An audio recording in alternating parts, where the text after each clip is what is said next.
fourth and final currently scheduled webinar in our series on expanding ownership, shared equity and collaborative ownership for housing and agriculture. This webinar is on additional shared equity tools, which sounds like a little bit of a catch-all for things we didn't cover earlier in the series, but Erica Hoffman-Keiss will be explaining a little bit more about the framing for tonight's theme in just a few minutes. So this webinar series is a collaborative effort between a number of different organizations, including the Green Mountain Economic Development Corporation, Two Rivers Ottauquechee Regional Commission, Vital Communities, and the Center for Agriculture and Food Systems at Vermont Law and Graduate School. It's also been a collaborative effort in terms of organizers. Different staff people from these different organizations have taken the lead in organizing different webinars. Down the left-hand side, you'll see all the organizers throughout the whole series. I'm Sarah Danley from the White River Valley Consortium, but the main organizers for tonight's webinar were Fran Miller from Vermont Law and Graduate School, who can't be with us tonight, and Erica Hoffman-Keiss, who I'll hand over to in just a few minutes. So what is shared equity and collaborative ownership? This is our very non-technical, non-legal term that we've been using throughout the webinar. Really, we've been looking at a whole variety of different tools, from community land trusts, ground leases, cooperatives, variations on the community land trust model, resident-owned communities, LLCs, other co-ownership agreements, equity building lease provisions, deed restrictions, etc. Basically, models where individual homeowners, landowners, and land stewards are sharing ownership with each other or with the community in order to make it more affordable to have some ownership. Again, that's our non-technical, non-legal definition, really just expanding the boundaries of what we consider ownership for both housing and agricultural land. Our goal with this webinar series is to think creatively about different ways that land use and land ownership could work in and for our community, not to imply that any one of these tools is right for all people or all communities. We're looking to gain inspiration and insight from great work happening in other states that we may never otherwise stumble across, while also recognizing that there's many excellent efforts happening in Vermont already. And our goal is not to imply that younger generations or marginalized communities should give up on the opportunity for wealth building or settle for being renters forever, but rather to consider tools that can help more people build equity, even when traditional fee simple property ownership is not accessible. One of the tools we've been using throughout the series is we have created a Google Jamboard, which essentially you can think of as a virtual bulletin board. I'll pop the link into the chat in just a second, but it's a digital space where you can leave a post-it note with your contact information and what specifically is of interest to you. And you can see who else has left their contact information there in case you're interested in connecting outside of the webinar series. We'll also be following up with all of the registrants with more on the official next steps from the organizers of the series. Oh, so this should say session 4, but this is webinar 4 on additional shared equity tools. The agenda tonight, I just did the recap of the webinar series, so thank you for bearing with me for those of you who heard it before. Next, Erica is going to intro tonight's theme and our guest speakers, Seth Leonard and Beth Bepley. And then we'll have plenty of time for a Q&A and a conversation with the audience before closing out the series and letting you know what's next. All right. Erica, do you want to take it from here? Yeah, sure. So my name's Erica Hoffman-Keiss. I am the Executive Director at Green Mountain Economic Development Corporation, which is one of the RDCs serving Orange County and Northern Windsor County. There are 12 RDCs in the state of Vermont, usually named for the county. So ours is Green Mountain, so we do get a lot of calls from across the state. We are serving to foster economic vitality that's consistent with the communities that we serve. And that means we aren't ones that are going to come in and tell you what to do. We will work with you to accomplish what you would like to see happening in your community. We're independent nonprofit corporations. Small budgets, median budget of all 12 is around $270,000.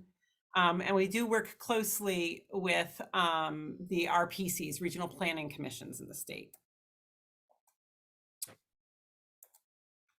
We deliver basic business and economic and community development services. That might look like business development and recruitment, direct one-on-one assistance, A lot of what we're doing recently is project development and referrals to programs and services, which would include financial resources.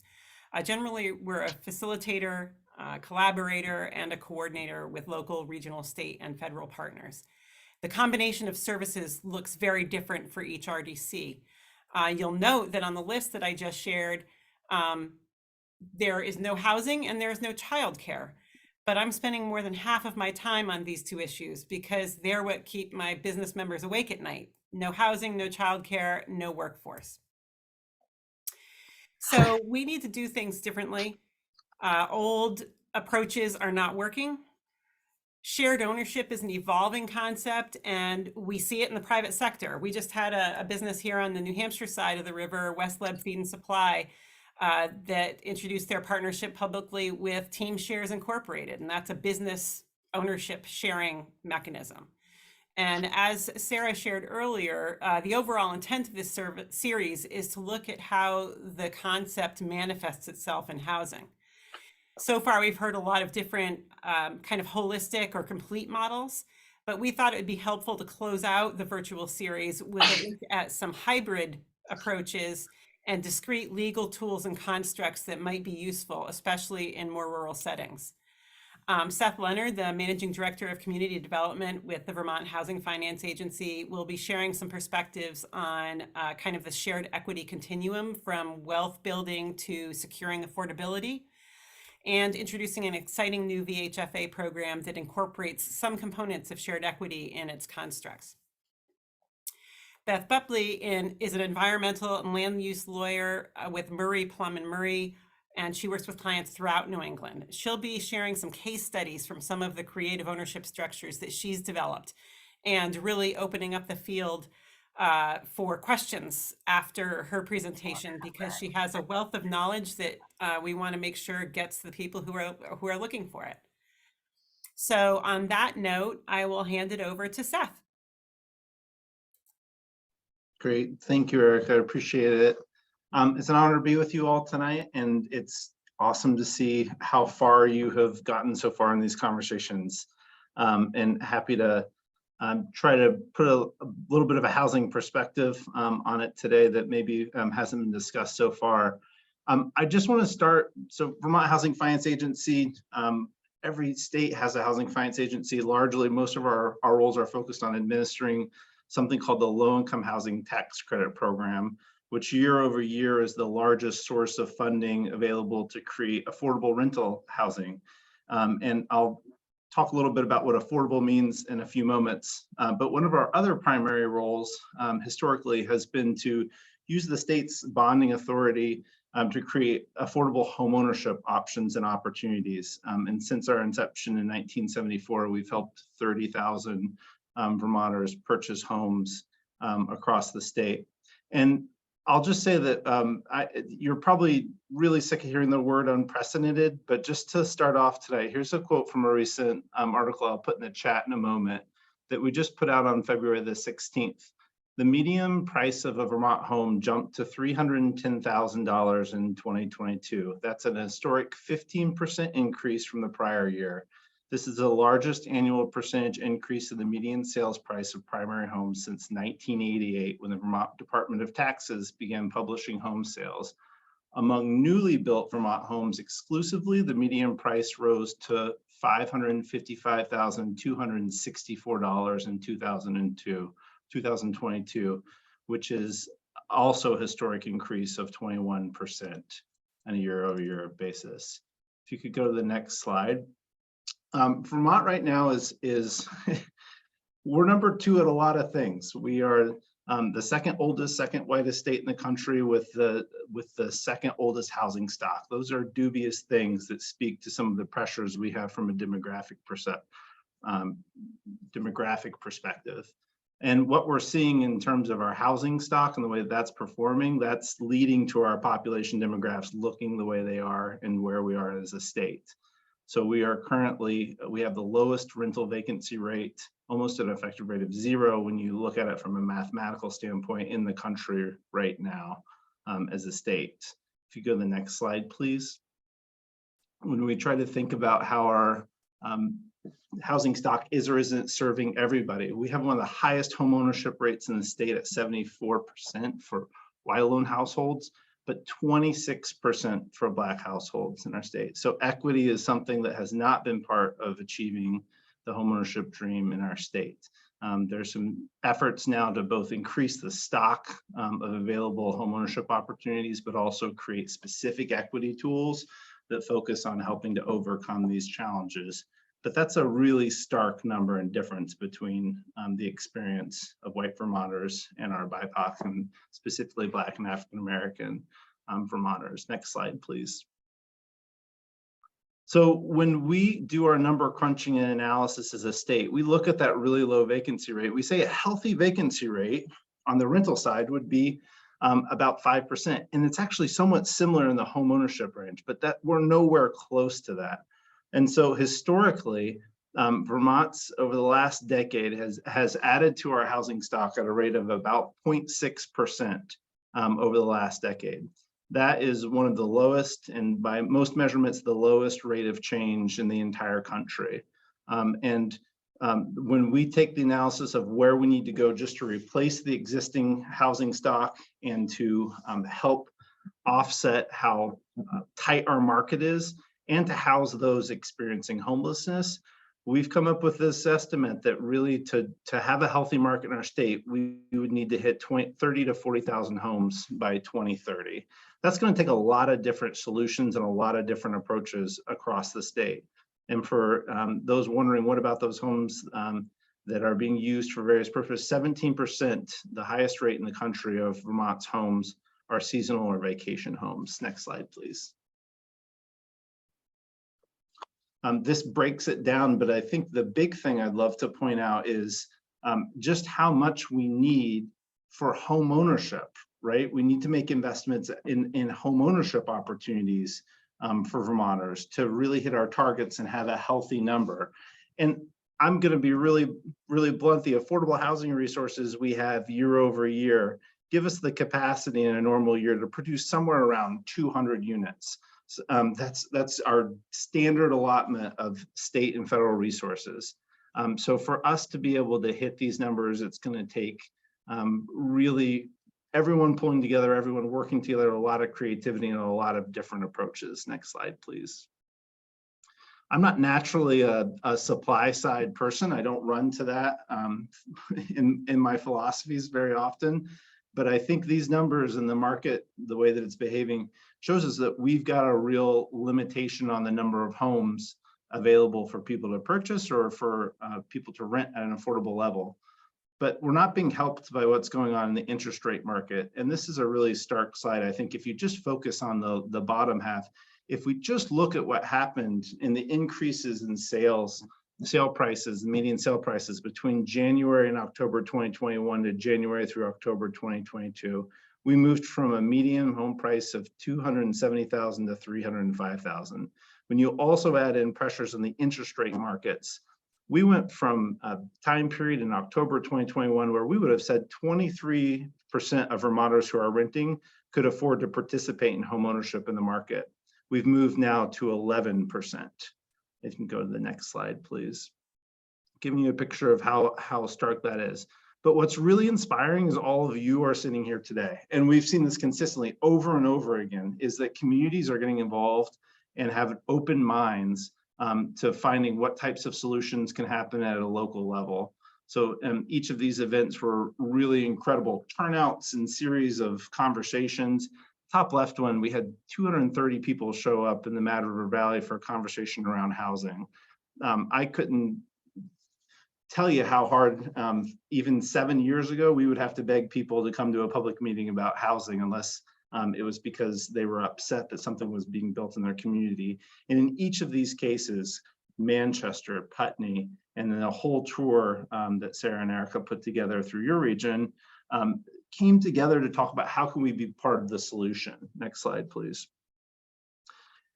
And I mentioned that we were #1 in the largest lot size. And something that's been really inspiring is that the state's taking on some of the land use regulations and policies that have long kept housing at a level that has resulted in us being exactly where we are. And part of it is looking at what those largest lot size in the country, what that means from a zoning perspective. So it sparked a lot of really inspiring conversations about opening up opportunities and looking at what types of regulations are occurring at a local level that might be stopping people from being able to have reasonable expectations of adding homes to their communities and welcoming new Vermonters. We need to acknowledge that if we are the second oldest, second whitest state in the country, that by 2036, there are going to be more people under the age, or more people over the age of 65 than under the age of 18 for the first time in our country's history. And by 2041, we'll be a majority minority country. Our state had better figure this out and be welcoming and open to having new Vermonters be part of our communities, and creating housing opportunities is a key piece of that. Next slide, please. So when we think about moving towards home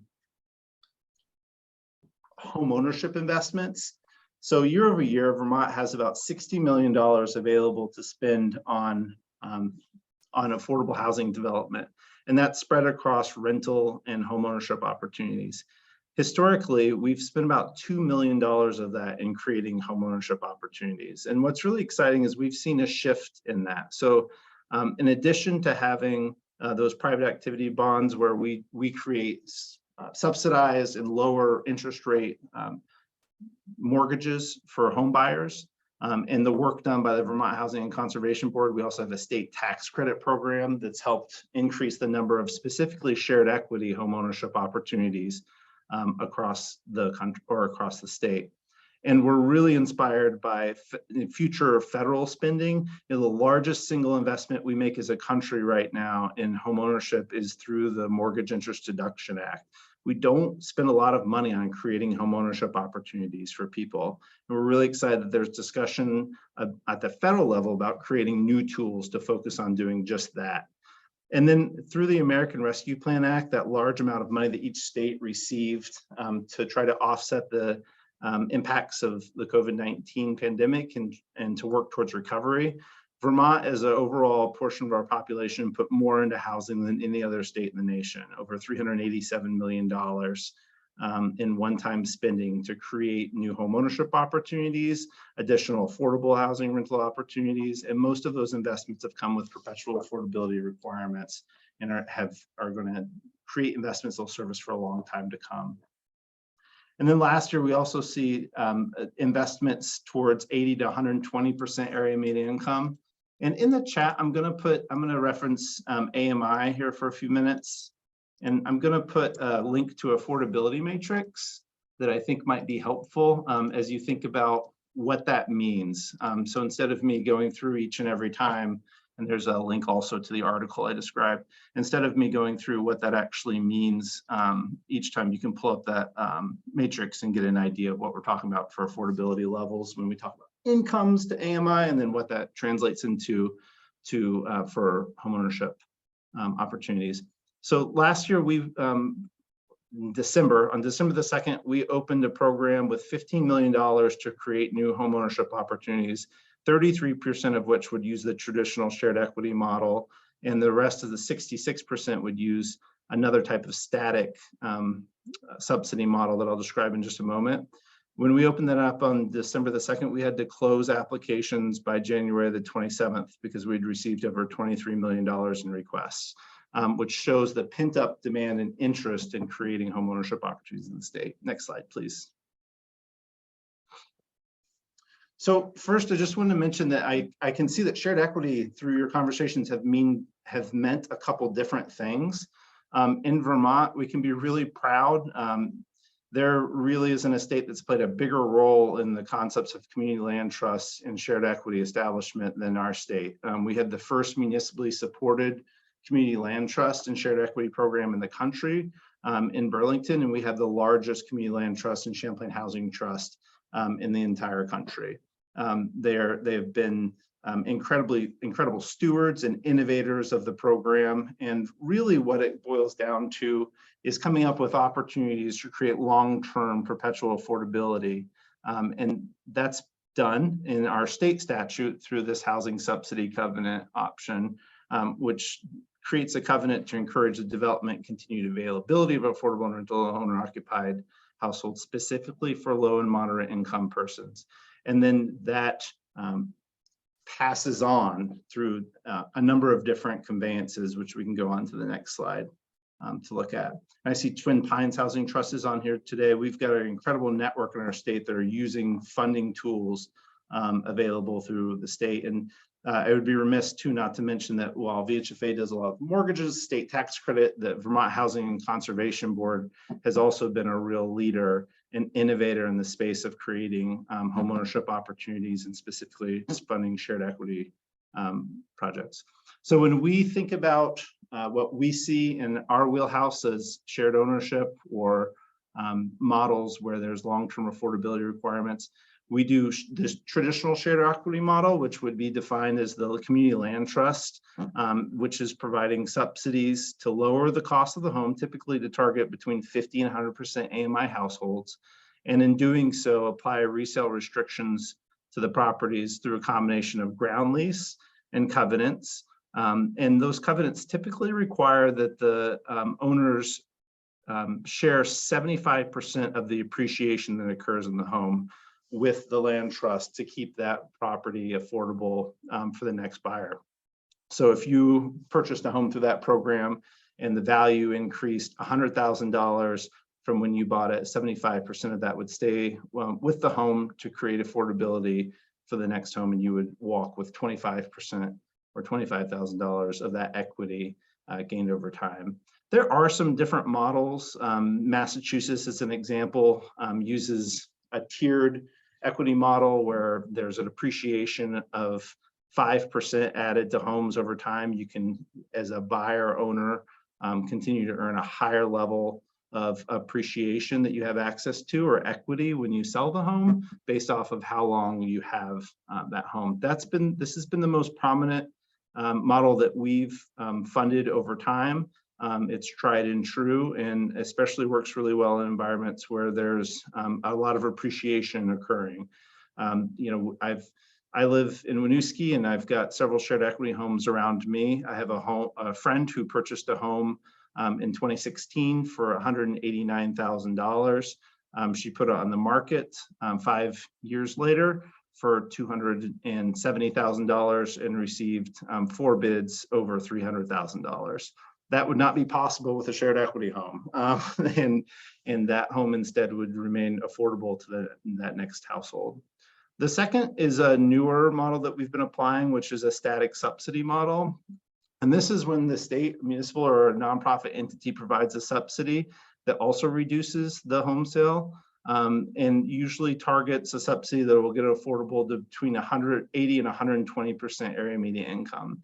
The resale restriction then keeps a static subsidy in the home. There's no equity sharing associated with that subsidy. That's why we call it a static subsidy. It stays the same. But in exchange, there's also a right of first refusal provided to, for example, in the programs we run, provided directly to VHFA, which in the future, we could pivot those homes to become additional shared equity homes. And one of the ideas is we're moving right now $15 million and maybe another $20 million in production of these homes. And we don't have the additional soft resources to do all those as shared equity homes right now. But in the future, we may be able to convert more of those. It also creates an additional opportunity for equity to be gained. Something that's worth noting is there's over $9 trillion in tappable equity with homeowners right now across the country. It's 30% of individuals' net wealth. A lot of these models are trying to take the financialization, right? Definancialization of housing, take it away from being treated like a commodity and something that people have a right to and have access to creating affordability to.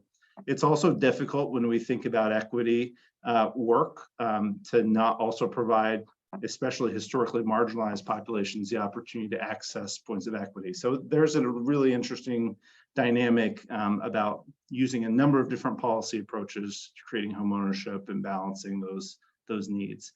And then finally, is a cooperative model. This is primarily used in our state for manufactured home communities.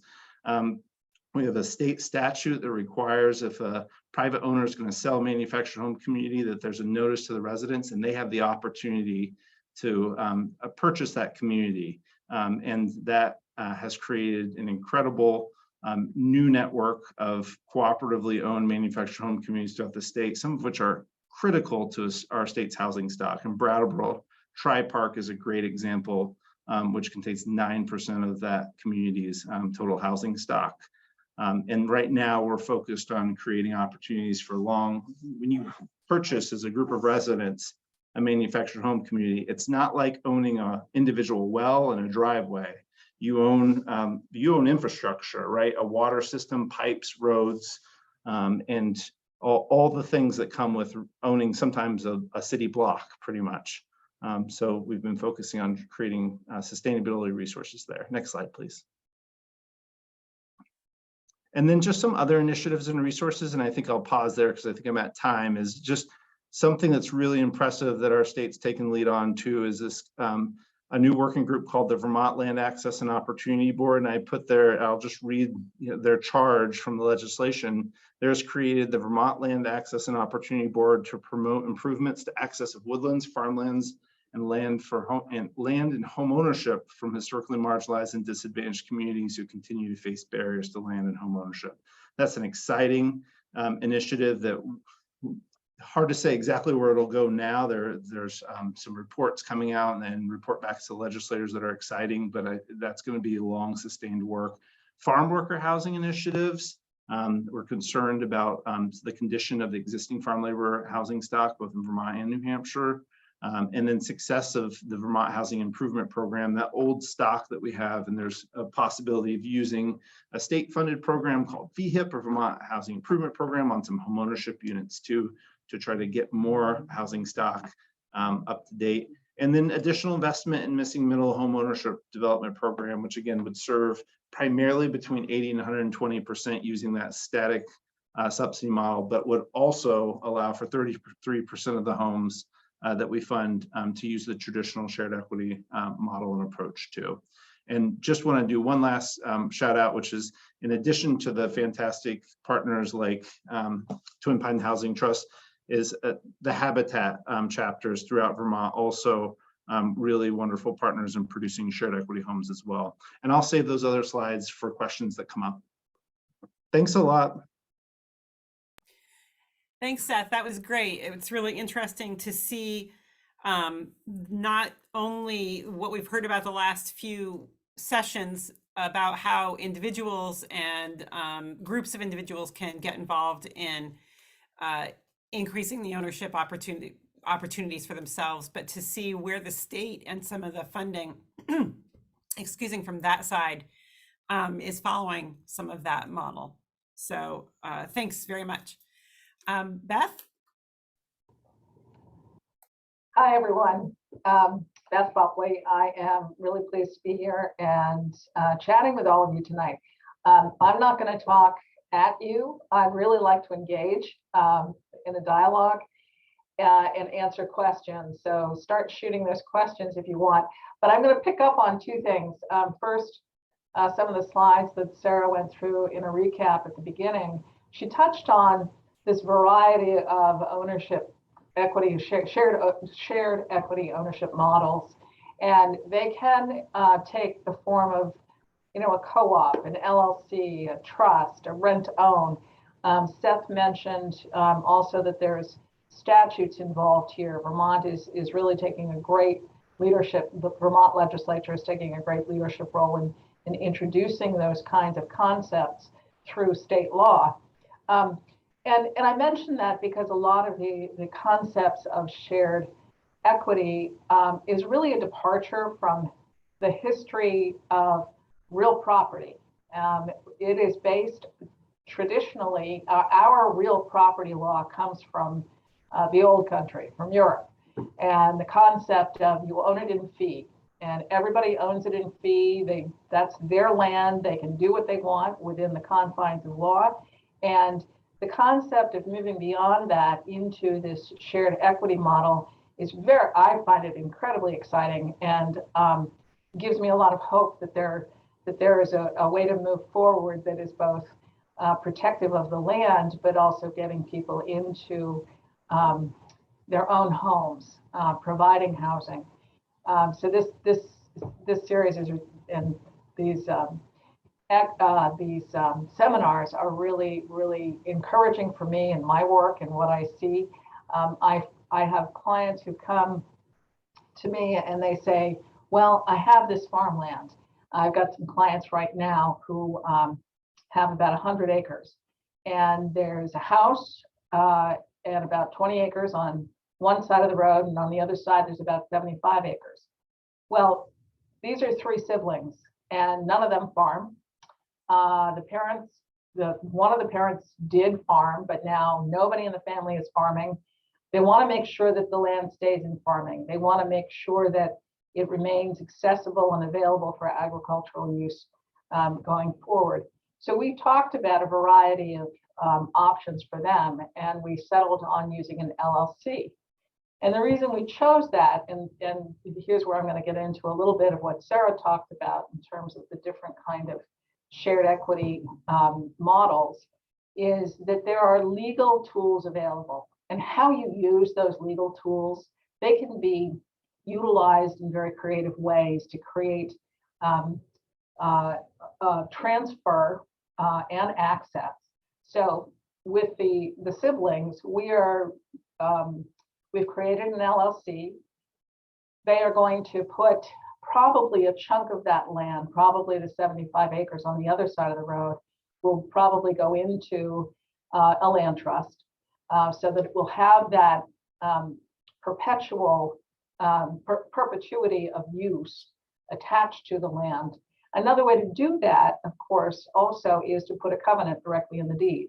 So you don't necessarily need to, if you're in an area that doesn't necessarily have an active land trust, that's another way to do it.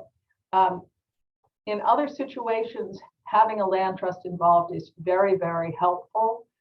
It helps the owner, say it's a farmer who is wants to retire, doesn't want to farm anymore, wants to make sure his or her farmland continues to be used for agricultural purposes, wants to provide an opportunity for the next generation of farmer who doesn't happen to be any of his kids because they don't want to have anything to do with it, but gives that farmer a way to access the equity by saying, okay, we're gonna put the land into an LLC. That'll be the asset that's in the LLC, and you can convey out over a period of time membership interests in that LLC, and that's a way to convey equity in the asset, because it is the asset is within the structure of the LLC.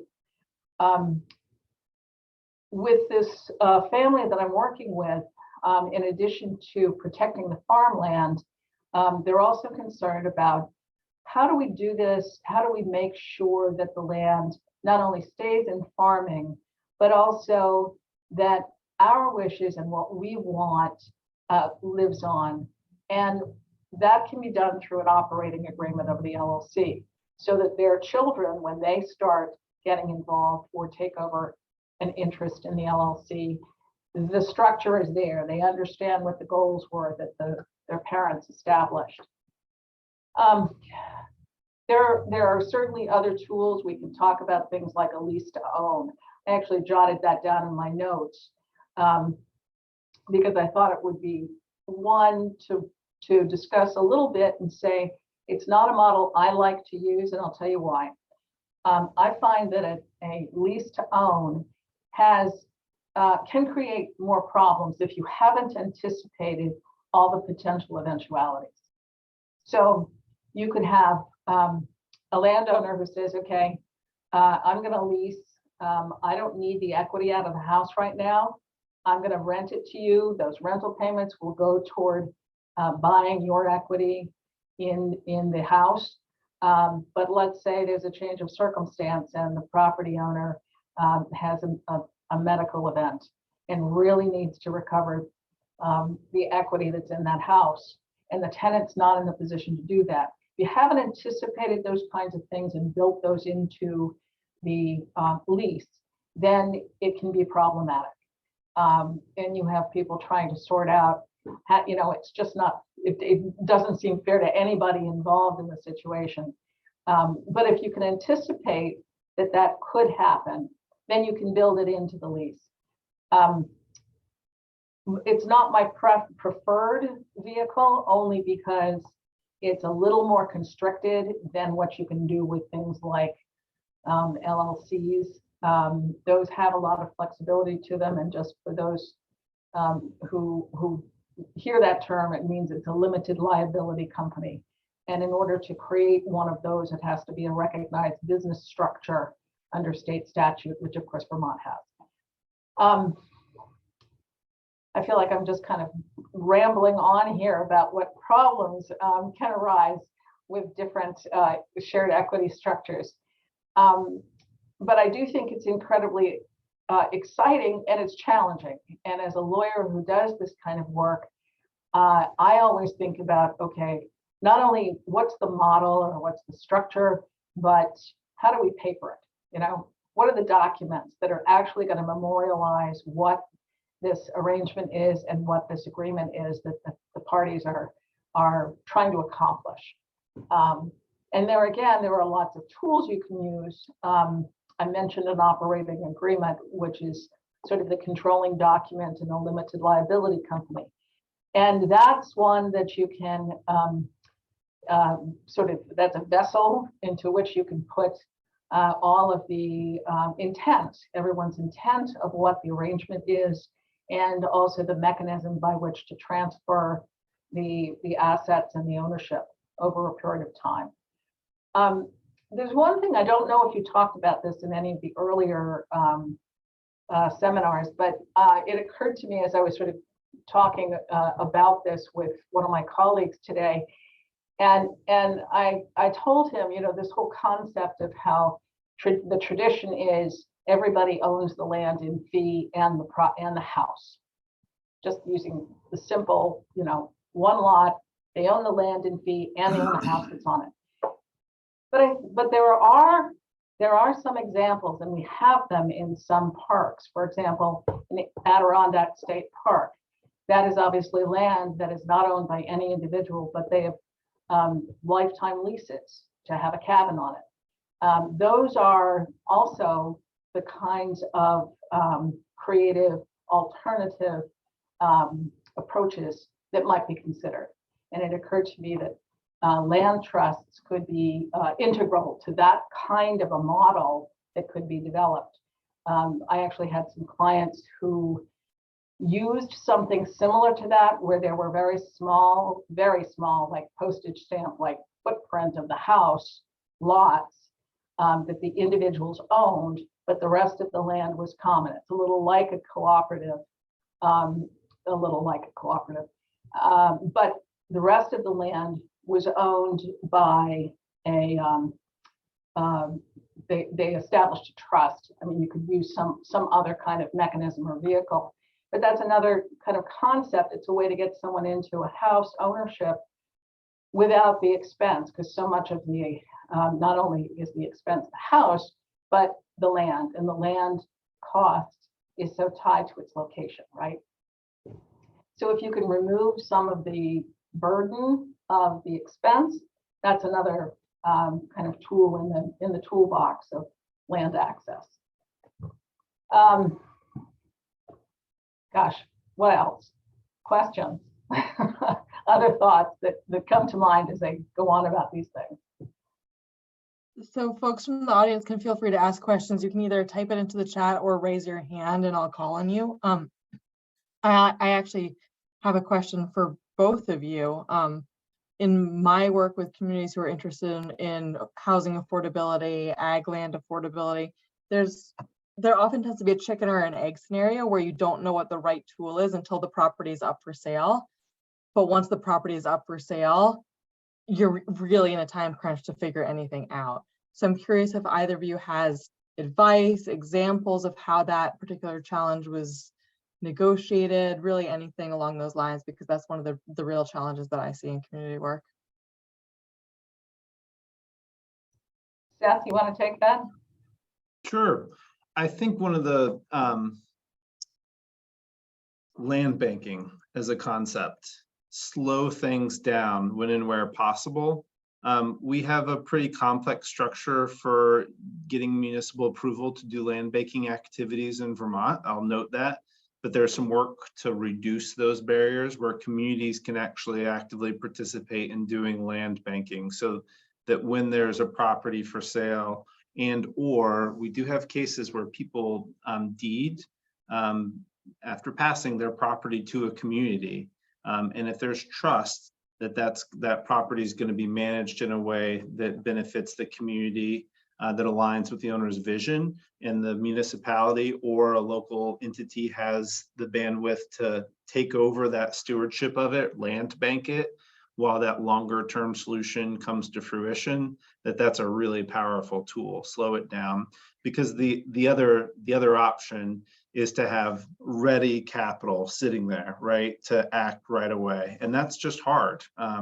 It's difficult to have that kind of patient capital sitting around in a local fund or municipal fund or even state funds. People want to see us moving and revolving and making an impact as quickly as possible. I'll piggyback on that a little bit and say that I think, what you've described, Sarah, is, boy, once that property comes on the market, you're right, you're absolutely scrambling. And one option that might be part of the way, and this is the beauty of Vermont being such a small state, is that we already have a few structures in place. We're fortunate in that we have state district commissions. We have regional plans. I would love to see our regional plans really look at this issue and incorporate into revisions of our regional plans. Look at areas that are ripe for being put into a land bank, or are ripe for being grabbed up for development, and identify them and try and find ways to assist the landowners in understanding how this can be a benefit to everybody in the community. But I wonder if that may be a vehicle that could help in identifying those kind of areas. After all, when you think about Act 250, which is the state land use law, that was something that was created originally to protect farmland. So we've got the ability, we've got some tools there, but maybe they need to be tweaked and amended. And I know that Act 250 is going through a major, another major review and possible revision. I know it's a great question in the chat of what is a land bank. And I put a link in there, an entity called Apt and Associates put together a really nice local housing solutions playlist. We actually have a housing toolkit on our website too that tells communities, here's some ideas of stuff you can do in communities that are doing similar work in Vermont, which is available at housingdata.org. But I find that the way that localhousingsolutions.org explains some of those models, including what a land bank is and what type of activities it engages in, incredibly helpful and very clear. But essentially, the idea is that there's an entity that can purchase the property and hold it, and holds it either in trust or wholly, and then waits until a long-term solution can be worked out for something that the community agrees is a good outcome. And a typical example would be a property comes for sale and it's held while an affordable housing developer puts together a low-income housing tax credit application and seeks funding and symbols funding for that outcome. I'd like to jump in here a little bit on this concept that you brought up, Beth, about the regional plan and including kind of a land banking opportunity. this year actually might be a very good time to look at that more seriously. There's already a proposal at the State House. I believe it's called Regional Growth Investment Program, but it's the Department of Economic Development, Agency of Commerce and Community Development, looking into, it started out from a commercial and industrial development perspective, trying to figure out and get a handle on what structures were available, what land was available, what was needed in order for that land to be developed and made available for businesses that wanted to relocate here or grow here. And as far as I know, I don't think I'm speaking out of turn here, is I believe that it's the regional development corporations and the regional planning commissions are looking at partnering on that with the development corporations looking at the built environment and the planning commissions looking at the land use and unbuilt environment. And that would include brownfield development, or redevelopment. So for the folks that are on the call who are part of the state of Vermont, that's something to consider going forward, because it seems like if we're revisiting it from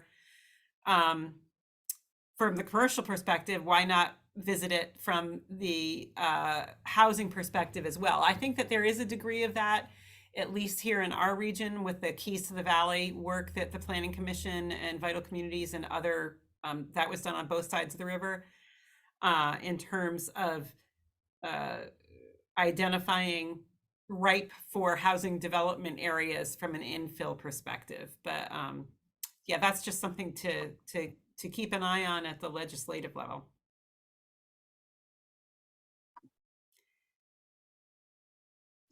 So we have a question from Joe in the chat, looking for more examples or case studies similar to the one about the farm transferring the land via the use of an LLC and or other options for that type of transfer scenario. Thanks, Joe. Yeah, thanks for that question, Joe. So let's see. I've got another group of folks that I was working with who they felt, let's see, they were sort of somewhat of a throwback to the commune concept. And their approach was to say, okay, we have all this land. We don't need all of this land. We want to share it. We want people to be able to build their house. We want them to, and they part of their concept included some shared values, which can be important when you live close together. But it's not necessarily, a requirement of building this kind of model. But they had that asset to bring to the table. And they were willing to say, okay, how many houses could we, not how many houses, what's the maximum we could put on here, but we appreciate the rural environment we're living in. We want others to benefit from that. And so what they did was they took one area, and that was a community garden area. They took another area and they said, okay, house lots, I don't know, I think it was up to 6 house lots could be built here, and they were very small. So it's a little of a concept like building your own community, but it was a mechanism that allowed for people to get into their own home, also have access to open land without having this very, without having to buy a lot of land. And there were deeds that were conveyed so that people had their own house, owned their own house. And there weren't. I think that this was in a community. This was actually in New Hampshire, and there was an area where they didn't have a lot of zoning limitations in terms of the type of house. So one person really believed in the tiny house concept, and that's what they could afford, and that's what they put on their lot.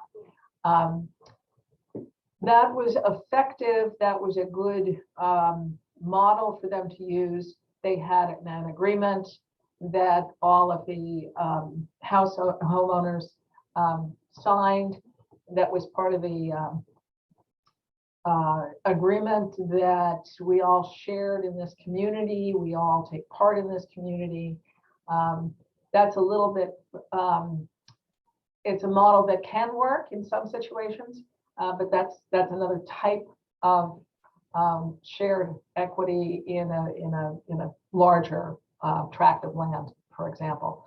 I've also worked with a client who was a farmer who was ready to retire. He decided that, and none of his kids were interested, he wanted to stay in his house.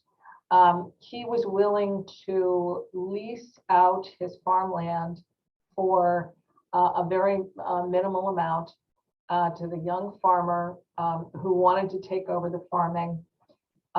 They built a small house on another area of the land, and through a structure of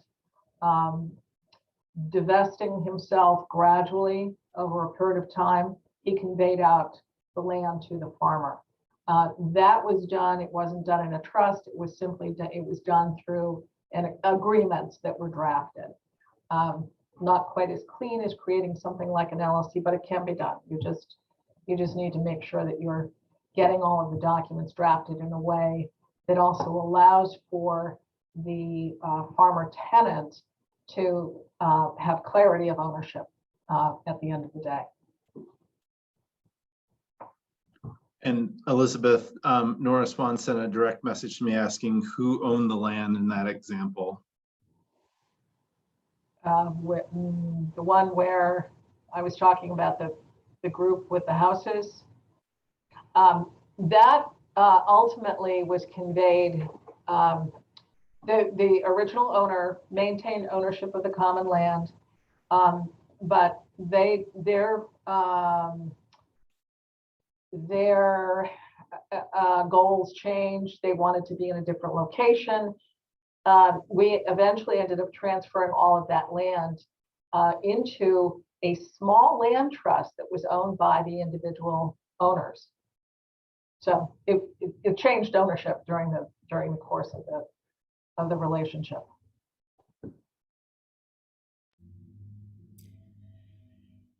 Are there any questions from others on the call? I have one more question that I could throw out there, but I don't want to jump in with them before any of the other participants can get there. I think we have time for like one more question, then we can switch to wrap up. So. Okay, my question, and I'm calling Alan Reitz out here because I see him on the call, but my question is to pick your mind, your brains, and some creative thinking here. What if a group of employers were to come together around the land banking idea? What do you see as opportunities for the private sector involvement in that kind of a process, specific to increasing the opportunities for their workforce, rental or home ownership? Well, I thank you, Erica. And I just have to say, this has been a fascinating session. Sarah, thanks for coordinating, and all presenters have just given so much. I think there are opportunities. One of the challenges when employers get together is balancing the demands of, or the wishes of, boards of trustees. For those on the call not familiar, Erica is mentioning the Upper Valley Affordable Housing Trust, or Loan Fund, rather, that 8 employers have pooled $9 million that is targeted towards 50 to 80% AMI, perpetually affordable for 50 to 99 years, at projects not dedicated towards the employees of those organizations, simply trying to improve it. They earn 1.5% on their money over 15 years and then are paid back. The challenge does become, and I think it is one that can be tackled, is to be patient and have everyone agree at the outset, or to over the course of time, that this can be done for the greater good. And so I think the land banking idea or some sort of land trust is fascinating. And I think I would urge any opportunity to be in a discussion about that. It can be done. It took us 2 years to pull off the Affordable Workforce Housing Fund, and it has gotten great attention both from communities and at the state government level. I hope that was helpful. Thanks, I'll Alan. put my email address in the chat for anyone who wants to follow up. Thanks so I could much, just Alan. add, I could add one quick addition to that, if that's okay, Erica, and that's, Please. I think what Alan referenced too is there's just sometimes employers want to be direct beneficiaries of their investments, right? They want to know that their employees are specifically going to occupy any housing they make investments in. There's a example I just put in the chat where Middlebury College acquired a large tract of land in Middlebury, Vermont, and is slowly cutting that into parcels for a developer who's slowly developing a combination of multifamily and homeownership opportunities. And so large employers and hospitals are also having similar conversations in several regions about purchasing properties, holding it, which takes a lot of pressure off of a developer who's probably cash strapped, and having them build it out in a slow increment that's appropriate for our state's pace and availability of resources. So I'm a big fan of that. And also everything that's being done in the Upper Valley, Alan, and all the investors there have been incredible in stepping up to the table, because employers are hurting right now and they're willing to make investments. And so creating partnerships in that space is something we have more opportunity around than ever before. And that $9 million will probably create about 250 affordable units, which is about what's already in the pipeline now. So it's doubling it.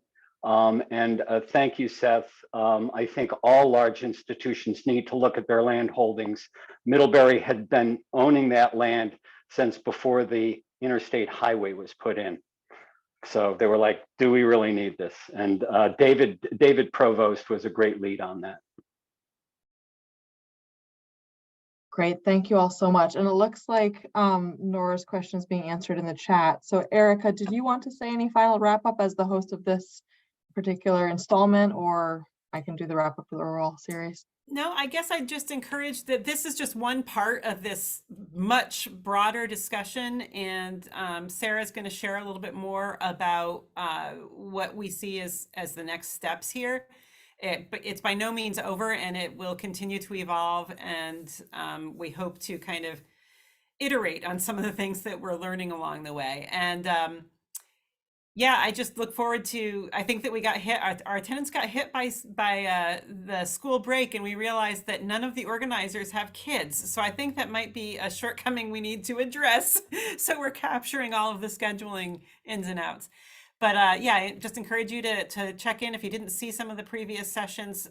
We have the recordings of those, and Sarah's going to share a little bit about what we're planning to do next. Thank you all. Great, thank you so much. Thanks to our presenters, both Elizabeth and Seth, and also to all the awesome previous presenters throughout the series as well. I don't have a ton to share, but I just want to take a moment to say that we're really envisioning this webinar series as the start of a process, not the end of a process. So we, the series organizers, are planning to have more to come. We don't know exactly what that is yet, in part because we wanted to see what interests you all have after the webinar series.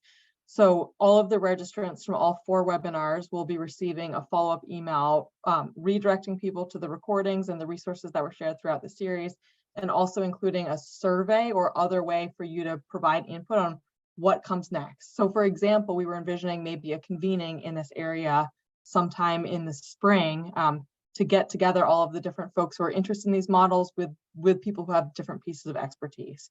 So that's an example of what we could do as a next step, and we'll be asking your input on that, what questions you might still have, what you would want to get out of a follow-up event, that sort of thing. So stay tuned for an opportunity to tell us what more you want, but there will be something.